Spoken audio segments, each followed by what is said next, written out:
Rahmatullahi wa barakatuh. Allahu Akbar. O homem das 1000 mulheres. A primeira coisa que vem à mente quando se fala de poligamia é um árabe sentado no seu harém, rodeado de lindas mulheres.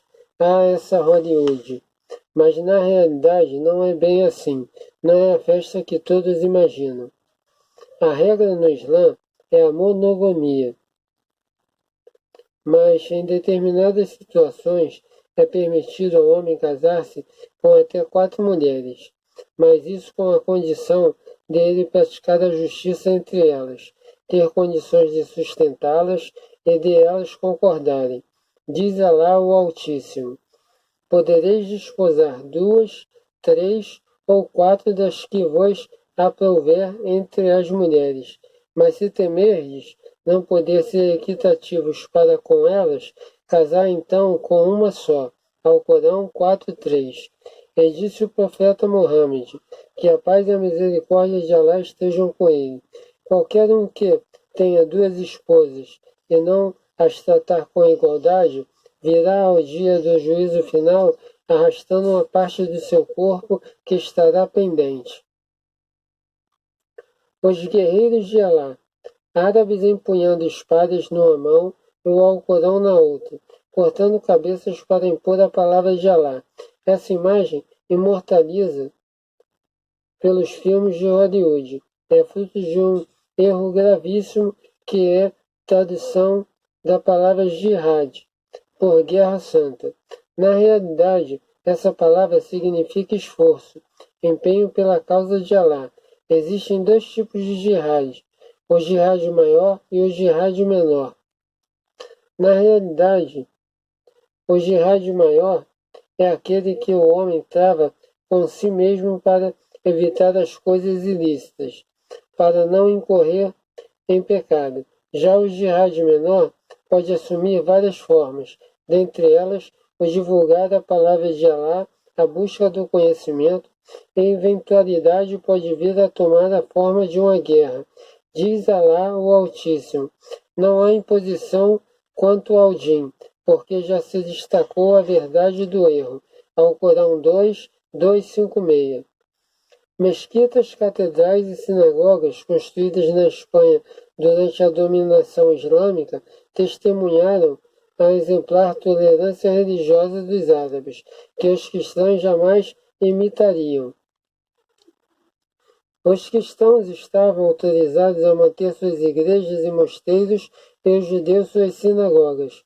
Além disso, podiam conservar, na sua maioria, as suas posições pessoais. As comunidades cristãs e judias mantinham uma jurisdição autônoma em todos os assuntos nos quais não se envolviam os direitos dos muçulmanos. Texto de um pacto fechado no ano 713 entre o governador Abdel Aziz e o príncipe visigodo Teodomiro. O Islã se enraizou na Andaluzia, não por imposição, mas sim porque é uma transação de vida que operava e dava frutos, que facilitava uma alternativa claramente superior e mais sã para uma gente que, até a chegada dos muçulmanos, estava mergulhada no sistema social corrompido e decadente. Obviamente, parte do êxito conseguido pelos muçulmanos se dava à colaboração recebida por parte dos escravos e dos judeus que eram oprimidos na Espanha romano-goda, que consideravam os muçulmanos mais como salvadores que como invasores. Ademais, os habitantes da península ficaram muito impressionados com a tolerância mostrada pelos muçulmanos ao final da resistência a uma tolerância que os cristãos não mostraram quando estavam no poder. Ao lado dos muçulmanos, cristãos e judeus conviviam em paz, participando da vida de seu país. Fascinados pelos árabes, muitos cristãos no século IX converteram-se ao islamismo. Nesse processo, o Emirado de Córdoba alcançou entre 756 e 1031 um nível de civilização que os europeus deste período não poderiam apresentar. Os árabes de Córdoba introduziram na Europa o sistema decimal, criado pelos hindus no século V. Construíram observatórios astronômicos e criaram novas tábuas trigonométricas. Tiraram do esquecimento em que se achavam desde a queda do Império Romano autores como Aristóteles, Euclides, Ptolomeu e outros. Num exemplo de tolerância religiosa que a Europa estava longe de seguir, conviveram pacificamente entre os cristãos e os judeus que, perseguidos pelo continente, buscavam refúgio na Espanha moura.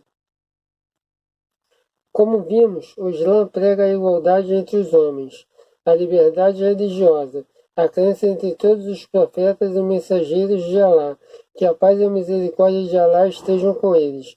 Respeita as outras religiões, incentiva a busca do conhecimento e garante justiça e proteção para aqueles que estão sob o seu governo, sejam ou não muçulmanos. E mais importante, não fica só na pregação, mas coloca tudo isso em prática, como podemos observar. E é por isso tudo que o Islã e os muçulmanos são perseguidos e são vítimas de todo tipo de crueldade, como o que vem acontecendo na Bósnia, na Chechênia e na Palestina, entre outros tantos lugares. Enquanto isso, o Ocidente, desenvolvido defensor da democracia e dos direitos humanos, se cala hipocritamente diante do extermínio de milhares de muçulmanos. E a história se repete. A Bósnia vive hoje o mesmo drama vivido pelos muçulmanos com os cruzados, como cita P. Gallegos na obra Mohammedan, Dinastias in Spain, citado no livro Blood in the Cross, por Ahmed Thompson. Era um costume invariável dos cristãos violar as filhas na frente dos pais, quando tomavam uma cidade pela força das armas, e as mulheres frente aos olhos de seus maridos e familiares. Mas a tomada de barbastro e excessos desse tipo, por eles cometidos, vão além do que pode crer. Os muçulmanos nunca haviam vivido nada semelhante. Para abreviar, diremos que tais foram os crimes e excessos cometidos pelos cristãos nessa ocasião, que não há pena suficiente eloquente para descrevê-los.